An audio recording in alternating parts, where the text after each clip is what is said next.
Hi everyone, আসসালামু আলাইকুম। আজকে 1 নাম্বার স্কিল কোর্স কুকিং এই বিষয়টা নিয়ে আলোচনা করব। প্রথমে আমরা এই চিত্র দিকে তাকালে বুঝতে পারি এটা একটা ডাল, মাছ আর হচ্ছে সবজি, অর্থাৎ এই তিনটি বিষয়ে রান্না শেখানো হবে। কিভাবে ডাল রান্না করতে হবে, মাছ এবং সবজি রান্না করতে হয় এবং কি কি সতর্কতা আছে তা আমরা জানব। বিস্তারিত কিছুই বলবো না, কারণ বিস্তারিত বলতে গেলে ভিডিওটি অনেক লম্বা হয়ে যাবে। আমরা কম বেশি সবাই ডাল রান্না করতে পারি, তবে ডাল রান্না করার সময় কিছু সতর্কতা অবলম্বন করতে হবে, সেই বিষয়গুলো আমরা জানব। তবে তার আগে ডাল রান্না করার উপকরণগুলো কি এগুলো আমাদের জানতে হবে। সতর্কতা 1, সেটা হচ্ছে কাজের শুরুতেই মাথার চুলকে অবশ্যই পরিপাটি করে রাখতে হবে, যাতে চুল কখনোই উড়ে এসে ডালের মধ্যে না পড়ে যায়। সতর্কতা 2, বটি চাকু দিয়ে যখন আমরা পেঁয়াজ রসুন বা মরিচ কাটবো তখন সাবধানতা অবলম্বন করতে হবে যাতে হাত কেটে না যায়। এছাড়াও ডাল ধোয়ার সময় সতর্কতার সহিত পানি ফেলতে হবে যাতে পানির সাথে ডাল চলে না যায়। তাছাড়া যখন চুলা জ্বালাতে হবে অবশ্যই সাবধানে চুলা জ্বালাতে হবে, এবং দেশালায় যদি কাঠি হয় সেক্ষেত্রে চুলা জ্বালানোর পরপরই দেশালাইয়ের কাঠিটা পানি দিয়ে ভালোভাবে নিভাতে হবে। এছাড়াও যখন ডালটা ফুটে উঠবে তখন সেখানেই থাকতে হবে যাতে করে ফেনাসহ পানি ফুলে উঠে চুলায় পড়ে চুলা বন্ধ না হয়ে যায়।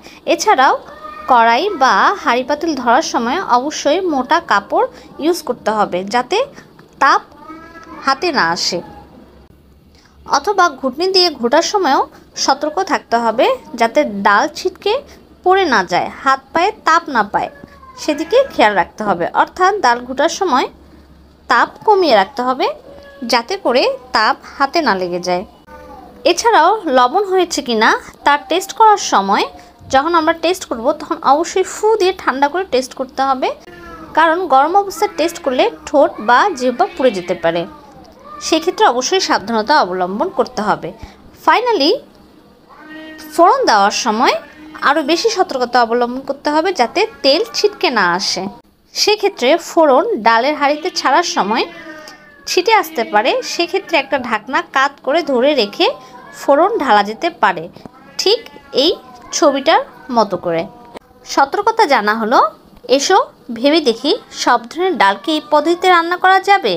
এখানে অনেকগুলো প্রশ্ন দেওয়া আছে, এই প্রশ্নগুলোর উত্তর জানব এবং সাথে সম্মেলন ছকটি পূরণ করে ফেলব। সব ধরনের ডালকে এই পদ্ধতিতে রান্না করা যাবে? হ্যাঁ, করা যাবে। ডালে হলুদ না দিলে কি ডাল খাওয়া যাবে? হ্যাঁ যাবে, তবে সুস্বাদু ও স্বাস্থ্যকর খাবারের জন্য হলুদ ব্যবহার করা যেতে পারে। ফোড়ন ছাড়াও কিভাবে ডাল রান্না করা যায়? পরিমাণ মতো পানি, লবণ, হলুদ এবং ডাল একসাথে দিয়ে সিদ্ধ করে তৈরি করা যায় ফোড়ন ছাড়া ডাল। ডাল রান্নার সময় কি কি দুর্ঘটনা ঘটতে পারে?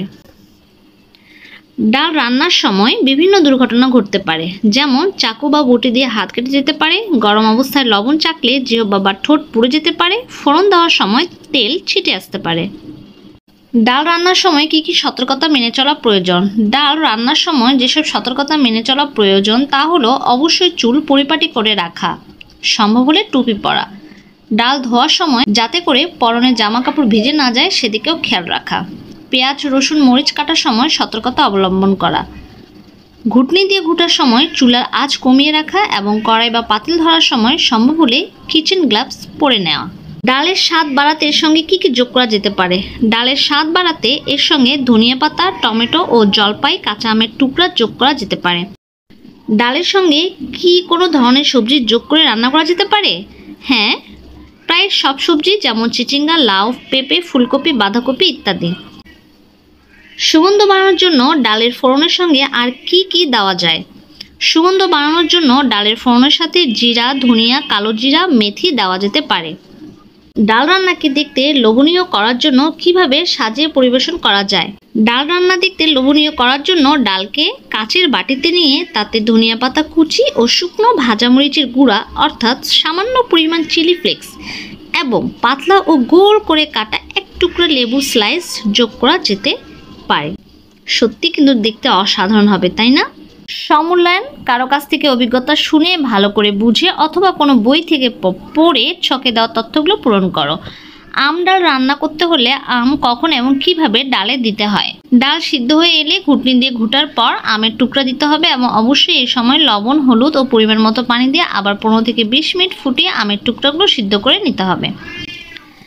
পেঁপের ডাল রান্না করতে হলে পেঁপে কখন এবং কিভাবে দিতে হয়, সেম জিনিস। পেঁপেকে আগে থেকেই লবণ দিয়ে সিদ্ধ করে নিতে হবে। ডাল সিদ্ধ হলে এবং ঘুটা হয়ে গেলে লবণ, হলুদ, পানি সিদ্ধ করা পেঁপের টুকরা দিয়ে আবার 15-20 মিনিট ফুটাতে হবে এবং তারপরে ফোড়ন দিতে হবে।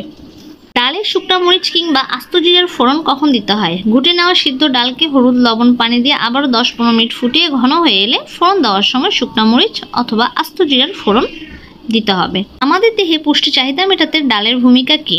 প্রোটিনের চাহিদা পূরণে ডালের ভূমিকা অপরিসীম। দেহের গঠন বৃদ্ধির জন্য প্রোটিন প্রয়োজন, আর এই প্রয়োজন মেটাতে ডাল গুরুত্বপূর্ণ ভূমিকা রাখে। তাই আমাদের প্রতিদিন ডাল খাওয়া প্রয়োজন।